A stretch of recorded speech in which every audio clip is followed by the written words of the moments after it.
I remember about him most was having to kiss him goodnight. My grandmother used to sit me on his lap and say goodnight to your grandfather. And what I remember about him most was the house that we lived in. And that was, my grandfather was the nerd of all nerds. Okay, so he was strictly about education and reading. His discipline was off the chart. So what he did was he knocked down a wall and made 2 rooms into 1. Oh, nice. And that 1 room was full of nothing but books that I guarantee you that he read every one of them. I guarantee you. So that was just his nature. I was saying earlier that we were invited to Chicago last Yes, sir. year. And they're doing this Leonard F. Morse. This annual thing now. It's called a scholarship breakfast. Yes, sir. They wrote up a bio. I took that and I made a video as I videotaped the event. But I made that bio into a video. And you should Google it. As a matter of fact, if you give me your number, I'll send it to you. That ain't even to ask. No, but what I'm saying is when you listen to the bio, I think of not my grandfather. Yes, sir. I'm thinking of a person who was born in 1891 to let nothing stand in the way of his achievements. Nice. You know, forget Phi Beta Sigma, forget that he's my grandfather. Just this guy said that I'm going to accomplish my goals Nice. from the South.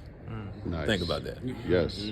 I've been telling stories for years, and I don't mean it the way that it sounds, Yes. because I don't want to get into certain things, but I don't speak and I don't exist without my faith Absolutely. and understanding how God works. Absolutely.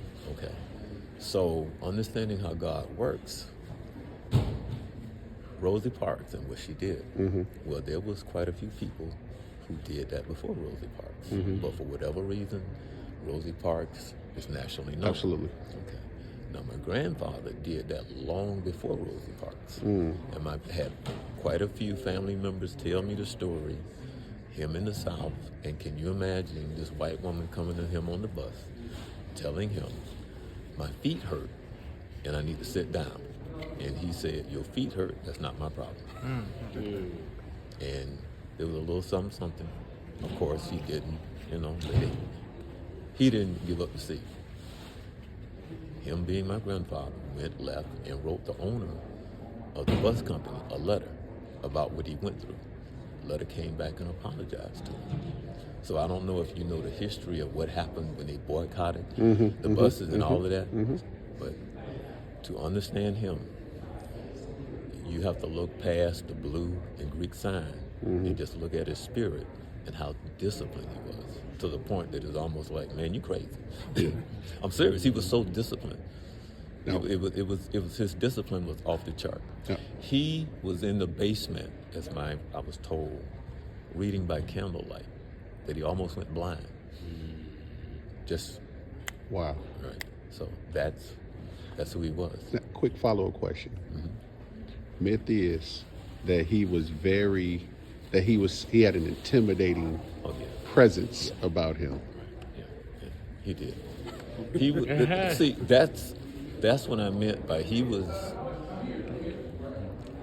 When I talk about him, it sounds like I'm saying something negative, but it's not. He was a nerd, and I mentor kids. I've been mentoring for years, for over 30 years, and when I run into kids that are like smart, I try to tell them that's your gift. Yes, sir. God bless you with that. We try to make it something negative, but there's gonna come a time in the day for all those people who's yelling at you, they're gonna be envying you because of your gift. You need to know how to dwell in it and use it, the gift that God gave you. Yes, sir. It's a gift. I got a cousin, his father, IQ is off the chart, right? All those genes skipped me. But his son is even smarter than him. All right? And I'm talking smart. The fact that he's hanging out, he's at Harvard, his friends are over, and I'm standing there being totally entertained by all these about 5 of them from Harvard. And you know they're different. You just sit there and you just watch them interacting, talking. Whatever God gave them is different. And so I try to save my grandfather in his discipline, because I don't know if y'all knew this, but a lot of that came from, as far as the idea was also because he wanted a place for dark men to come study. Oh, nice. That was part, because he was dark, right? But that was part of it as well. The true historian in my family, out of the 5 kids, she died in the 90s. She the one that had all the information from them. And unfortunately, she interviewed him, had the information, gave it to her daughter, and we can't find it. She thinks it was in the basement. Basement got flooded up in Jersey. Hopefully, she's actually this week moving from Chicago to Florida to come hang out. She's gonna finally move here to Florida. Maybe it's there. We don't know. But everything that you ever want to know is supposed to be in those notes. My Aunt Dot was the one who had all the information. She was the one that talked with me, and she was explaining things and breaking things down and understood it all, but she died in like 1993. And she had all the information. Now, we know my Uncle Decatur, but my Uncle Decatur didn't have her knowledge. Didn't, wasn't even close. No, I mean, in the sense that she had that conversation, interviewed him, wrote everything down, the whole idea, the concept, what was going on, da-da-da-da-da-da. Oh, this was the blueprint. Right. Was Dot older than Decatur? No, Decatur was the youngest. Yeah, he was the youngest. And Right. Morse Senior was Leonard. No. Mary Helen. Mary Helen. Mary Helen, and then Uncle Leonard. Yeah.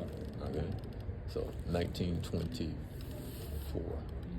She was born 1924. Right. But yeah, that's it.